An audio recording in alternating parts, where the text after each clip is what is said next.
Thank you so much for being with us today.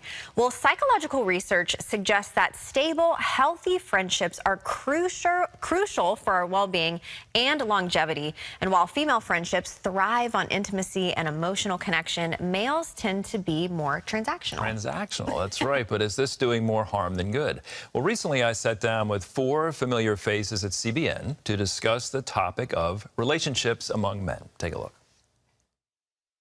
American men are stuck in what's been dubbed a friendship recession, with 20% of men now saying they don't have any close friends.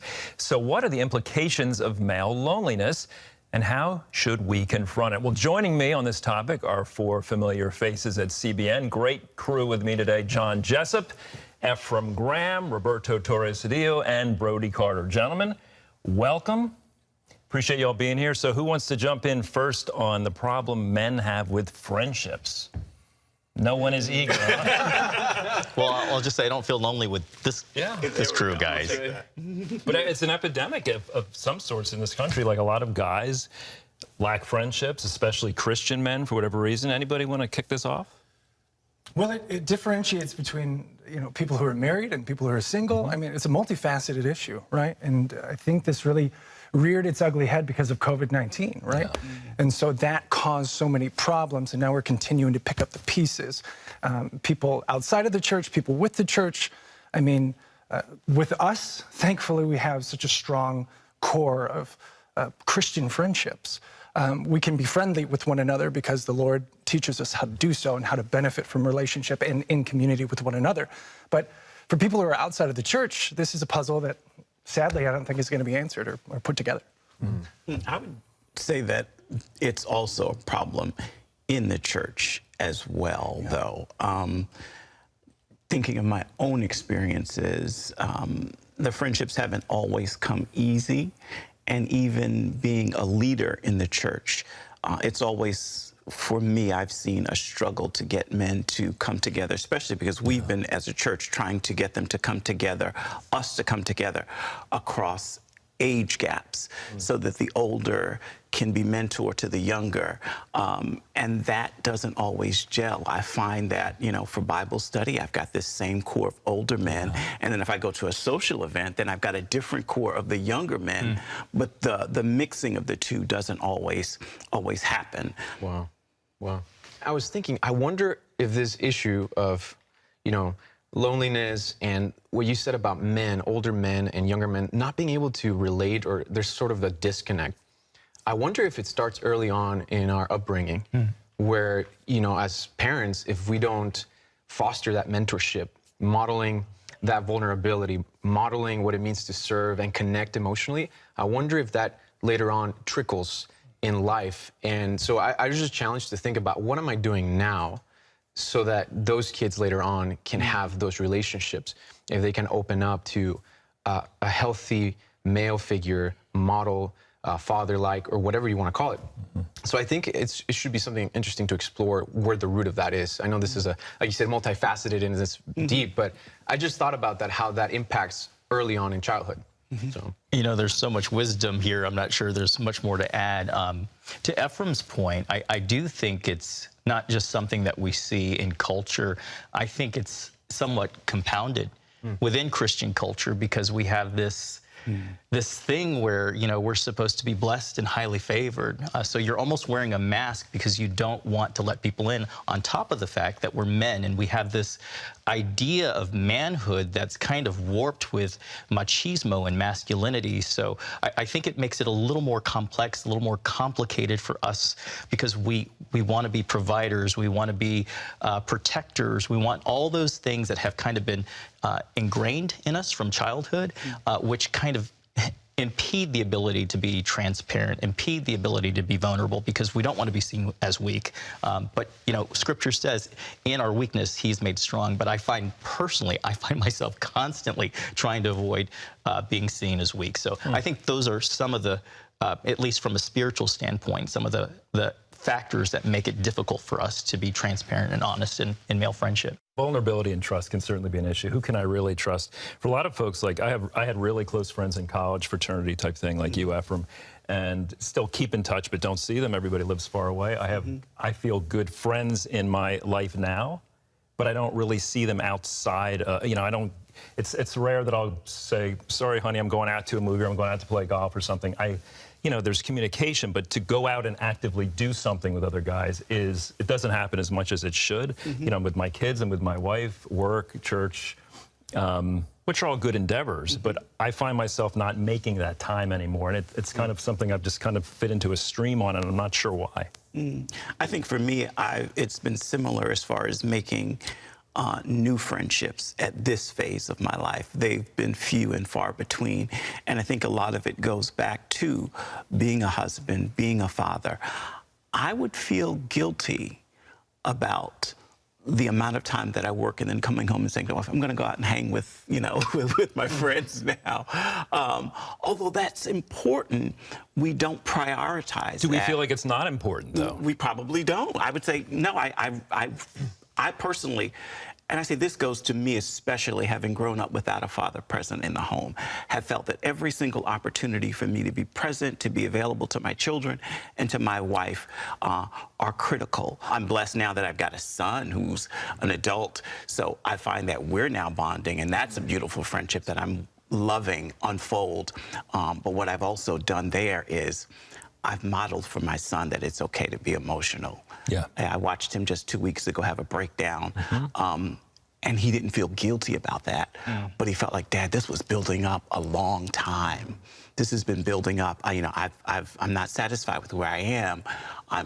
To the world, I'm doing well, but he could break down and share that and knew that, okay, I've seen my dad cry before. I've seen my dad be emotional. I didn't have that modeled for me, so now I'm trying to model it for I hear him. you on that. We had something going on in our family recently, and me and my two boys were in the den together. There was no words. It was just kind of quiet, crying and weeping because we were all mourning something. No words. Would I do that with other men? I don't know. Yeah. Wow. You know, I think as you're sharing, Ephraim, about that, just being vulnerable with your kids, I think it's beautiful. And I thought, how do we get young people, especially going back to, for us, but also young people, to see Jesus? If we can see Jesus as the model, and, you know, the shortest verse in the Bible is Jesus wept. That's right. And if he is portrayed, shown, modeled to us and to younger people as the most courageous leader in history, who carried the absolute weight of darkness and evil, and he was willing to do that, but yet he wept, that is incredible to think that a man, willing to be attuned with his emotions and yet willing to brave the most horrific thing in the entire cosmos. If he's willing to do that and show you his emotions, I want to learn from him. And so it's a challenge to me to, okay, how do I see manhood from Jesus? Yeah. How does he portray it for me? I like that. You know, one of the things that some of you guys have already hit on is your wives, your spouses. And I have found as a single guy that my friendships with men who are husband is really driven by how the wife feels about me, and I wonder if it's the same for you guys, because you know, conversely, I have a friend from the DC office, and he'll constantly talk about going to small group, and he doesn't like it because he doesn't connect with any of the guys, but his wife wants him to go because she connects with the ladies. So I found that seems to be a similar theme or thread, but the guys that I tend to get along with who are married, their wives and I are close. So is it the same for you guys? I would say my wife is a driving force for the connections that I make outside of the home. She is usually the initiator of that, as far as having people over, doing social things. Yes, she initiates that, but that's just not my personality. People find it hard to believe. Yeah, when that I tell is them surprising. I'm actually a very private person. I'm the first out of the church on Sunday to my car. My wife is usually lingering. I'm glad that we drive Okay, so separately. why are you guys like that too? Yes. Okay, so why? You're not, Brody. No, I'm very. You hang out. I'm an open book. He's the extrovert. You hang out after Shaking church. hands, yeah, high-fiving. It just depends. I mean, is the pollen in the air? How do I feel that day? So, yeah, circumstantial for sure. But if I had my choice, I would like to spend as much time in community as possible, because that's when I'm alive. That's when I'm electric. When I'm jumping back and forth with a new friend, or we're playing music together, worshiping the Lord, that's where I thrive. That's cool. And community. I think it's important. You know, you mentioned the phrase friendship recession, and when I was looking that up, it suggested that the number of friends has decreased over the last several decades. And I don't think that that should be the denominator. I think it's about the quality of friendships.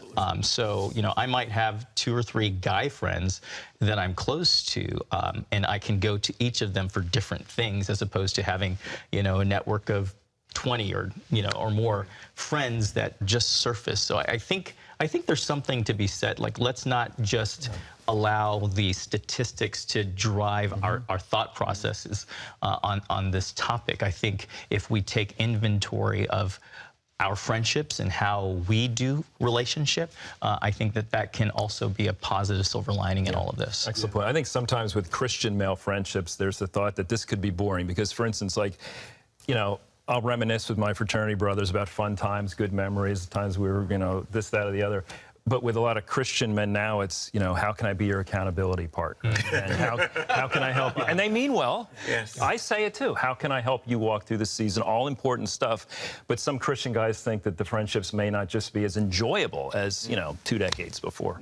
That's really well put. I mean, being vulnerable enough to be real with somebody instead of wearing this mask that is so, I don't know, prevalent among Christian men. And also to step outside of ourselves, that it's not necessarily for me. Like, this relationship is give and take, and it takes 2 people to have a relationship. And so, yes, it is beneficial for us to not be lonely by making male connections and friendships, but it's also beneficial to you, or to you, that if you and I were to connect and spend quality time with one another, get to know each other, build trust, it's a reciprocal relationship. It's not just for me and how I feel, but it's also for you. Like, and to open up an opportunity, I think, for you to rest your shoulder metaphorically, or your head on my shoulder metaphorically, so that we can grow together, and yeah, maybe not stay in that stereotypical small dance of how can I be your accountability partner, but to love one another in truth and in spirit, but also to grow as men. Andrew, you know, I want to ask you, because the loneliness impact isn't just on, it doesn't impact just our relationships, it impacts our emotional health, it impacts our physical health. You know, men's rate of suicide is much higher than women. We have higher rates of anger and stress. So, you know, not pinning this all on you, but I'm curious about your thoughts from a spiritual, as Roberta was just saying, you know, we have Christ as our model. How can we do better as men and model that not just to our fellow compatriots, but to the younger generation? Oh, John. You're welcome. For you.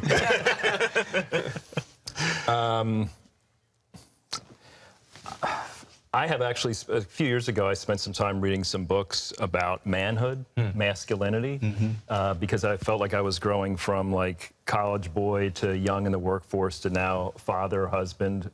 How can I do a better job? All these things. And I began to realize, like, men are wired a particular way, and it's different from women. And my 2 boys, I got 2 boys and a girl, my 2 boys need to see, as much as I can be capable of, a strong male leader who's also humble. If I can emulate this, great.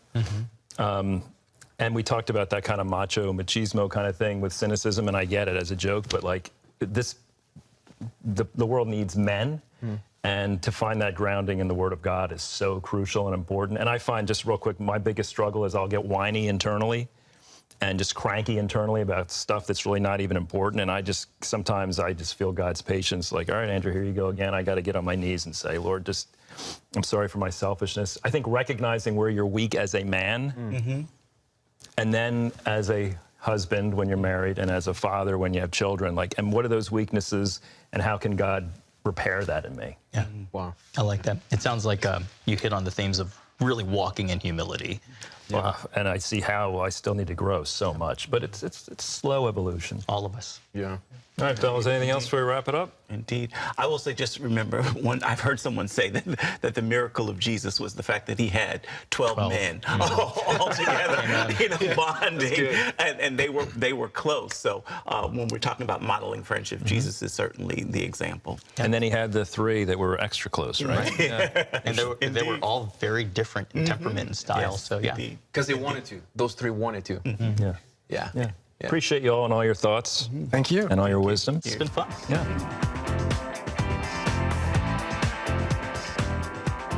Love it.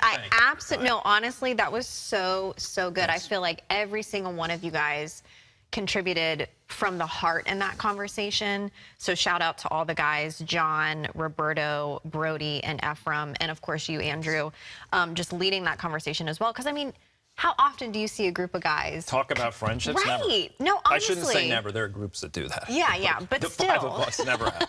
Right, but I just think it was so powerful, and I love everything you guys were saying. And again, I think it's important for men to, in a way, you guys were kind of being vulnerable, and that I think sometimes is a little bit maybe harder for men. I feel like as women, I can speak for myself, like it's kind of easier for us to just divulge what we're feeling and what we're going through. I think for men, and correct me if I'm wrong, like it's not as easy, but I just think that was so important for people to see, just men being open and honest about lots of things. Thank you. And of course we regarded it because it was recorded and on television, so there was that other layer of defense there too. But I really enjoyed getting to know those fellas more. I've worked with all of them, some closer than others, and talked to each of them privately about different things in life, struggles and victories and all these, but to sit and talk with them all about similar challenges and areas we need to grow, and I really benefited from it. And obviously a lot of guys are dealing with the same thing, some different intangibles along the way, but I really benefited from talking to those guys. That's so good. I know my pastor has spoken about friendship before, and he says this. He was like, Jesus had 12 disciples, which I agree with Ephraim. That's a miracle. They were 12 friends, but he had 3. He had 3 really, really close friends, and his word of encouragement was like, who is your 3?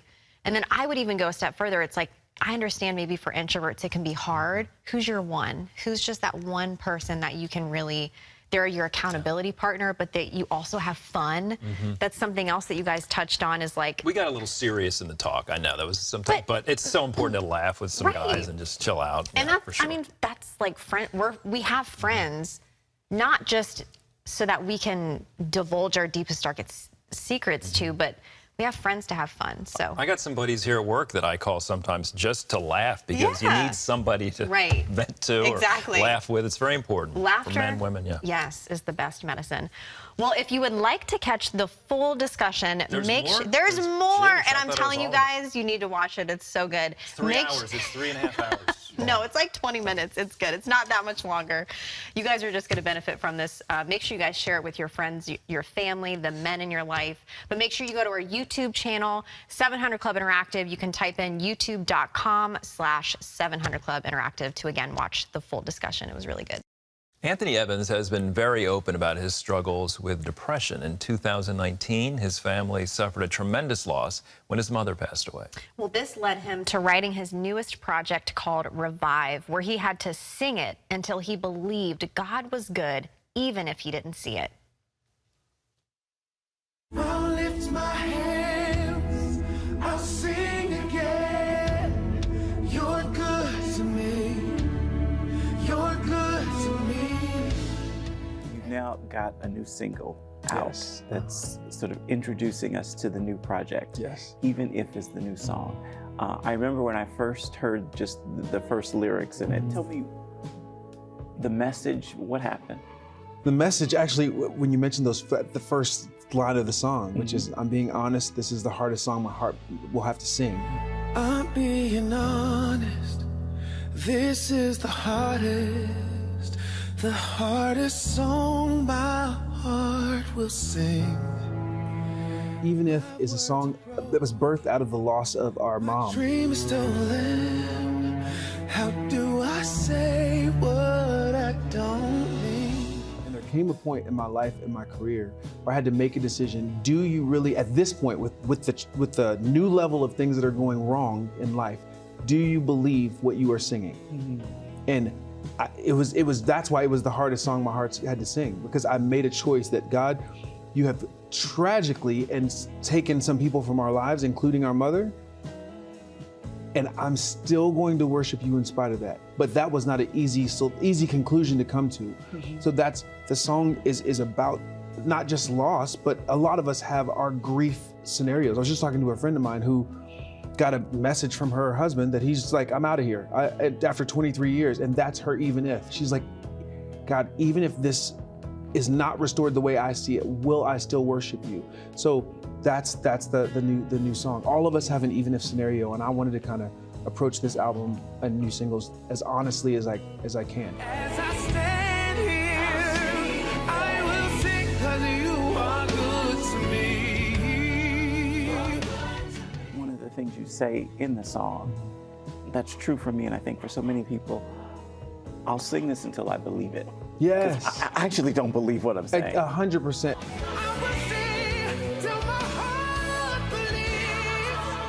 My dad has really coached me through a lot of dealing with emotions. Like, emotions are indicators, they're beautiful, they're a gift, but if they lead, then you're gonna be derailed constantly. So a lot of times he says, walk in the direction of the truth and your feelings will follow your feet.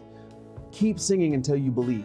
That's the bottom line. So there are moments where, you know, for us specifically in that loss, where we were like, I'm gonna believe that God is good, and it's kind of like, I don't right now, but I'm gonna just do what I can and let him do what I can't. And the new project is called Revive. Yes. Why that? The album's called Revive because I've taken steps in my life via therapy, which I had to go. I mean, after all this stuff, I was like, I'm about to lose it. Like, it's too much. And we all have those points in life where it's just too much, you know? And I had to make a decision. Am I gonna allow this too much to take me down, or am I gonna do what I can? And there were moments where all I had was, it took everything in me to sit down with my therapist and talk through this stuff. I mean, I was just like, I don't wanna talk anymore, But I would have those moments, and then God would like magnify those moments. He would take my effort and multiply it. You always saw the best in me. You're always there when I'm in need. Would this be the first album without your mom present? Yes. Which, it just feels crazy. It feels crazy because the weight and the intention behind what I'm doing has drastically changed, because she was the one that said, you have a very special voice and a gifting that you should be using, back when I was 12. So the intent behind it all is very different. How did you feel working on the project without her? I felt, again, more intentional. Everything feels like, don't just write it, like live it and then write. Like, it was just another level. My mom, I think with her being gone, there's another dynamic. It just hits different, you know. It really does hit deeper. This is my thank you.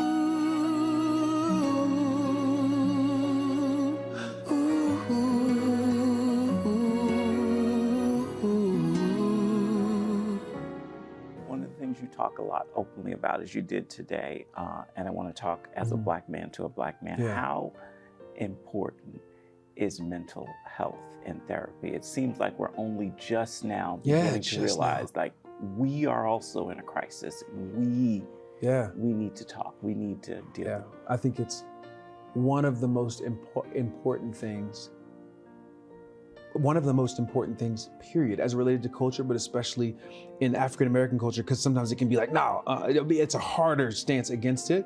But the change that we need to see in our culture in general, to me, comes from you being not only healthy spiritually, but mental health and spiritual health and emotional health are all tied together. And for some of us, reading Be Anxious for Nothing is not enough. You need tools on how to be anxious for nothing, or tools on how to forgive, or tools on how to love correctly, or tools on how to undo trauma. Like, when I admitted that I needed help, that's how I didn't fail, was admitting that I need the help. Was it hard to get to that point where you realize this isn't going? Yeah, because I had to get almost to the point of a breakdown to admit that.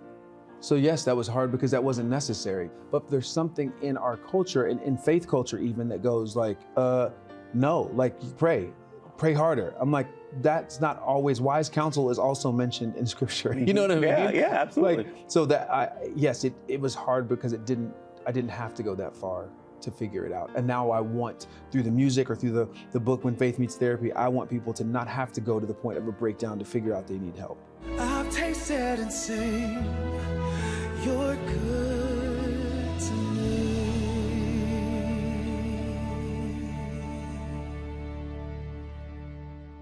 Thank you, gentlemen. Anthony Evans' latest album, Revive, is out now. Download it on your favorite streaming platform today. It's interesting, too, a number of parts of that conversation I was taking note of, but this whole concept about our feelings, and he was very transparent about the mourning process and the grief he went through. I mean, it was intense, right? And he honored his mother beautifully, but So beautiful. he came to the realization, I'm not going to bury these feelings, right? I need to deal with them. Yes. You had an interview recently with a guest, and you talked about the importance of feelings, but not over stressing. Right. So yeah, I had the privilege to interview Jenny Allen on the 700 Club yesterday, and then I did an interview for 700 Club Interactive that will air another day. But yeah, she was just talking about, you know, feelings. This is what she was just drilling in throughout the book. It's like feelings are not meant to be fixed. They're meant to be felt, but they also are not meant to lead. And I know Anthony mentioned that as well. It's like when we stuff everything down, when we don't feel those things, we actually become numb. And that's where it's really not good. You know, God, like, you know, Roberto said this in the panel with you guys, like Jesus is the ultimate leader. He's the ultimate male leader, male role model and mentor. And Jesus wept. Yeah. He felt those feelings of grief, and therefore we are called to as well. And I think, you know, God created us as his image bearers. You know, he created us with feelings to be felt, but again... But they're not to lead. That's important. They're not to lead, absolutely not. Because if you're feeling, like, hopeless in the situation, the reality is we're not hopeless. And they change day to day, you know? Right, yeah. But it's also important, like, to deal with what's there and not stuff it down. Don't stuff it down. Yeah. That's the worst thing we can do for ourselves, and I think for others, too, because I think that then affects our other relationships. When we think initially it's good... And I think in some cases it's okay because it's survival mode, which Jenny also talks about. But ultimately, we have to recognize them for sure. And we're seeing too that it's good. I mean, we did that first segment. I was talking to this 4 co-hosts we have here at CBN. It's great to have 1, 2, 3 people to talk to, friends. Absolutely. About kind of what you're going through, and hopefully they'll kind of walk you through whatever it is. Definitely. Well, we cannot leave this show without saying something to you, Andrew. Happy birthday! Thank you. I didn't know if I was supposed to say it with that dramatic pause. Yes. Happy birthday, Andrew. No balloons or streamers or anything? No streamers, no balloons. We're keeping it low-key, just the way you like it. Yes, thank you. It's a big one, too. It is 50. Yeah. He's 50, guys. Please wish and pray birthday blessings over Andrew. Thank you so much, Andrew. Thank you, Ashley. All right, everyone. Well, we leave you with these words from Ecclesiastes 4:9. 2 people are better off than one, for they can help each other succeed. And that is the truth. We'll see you guys tomorrow.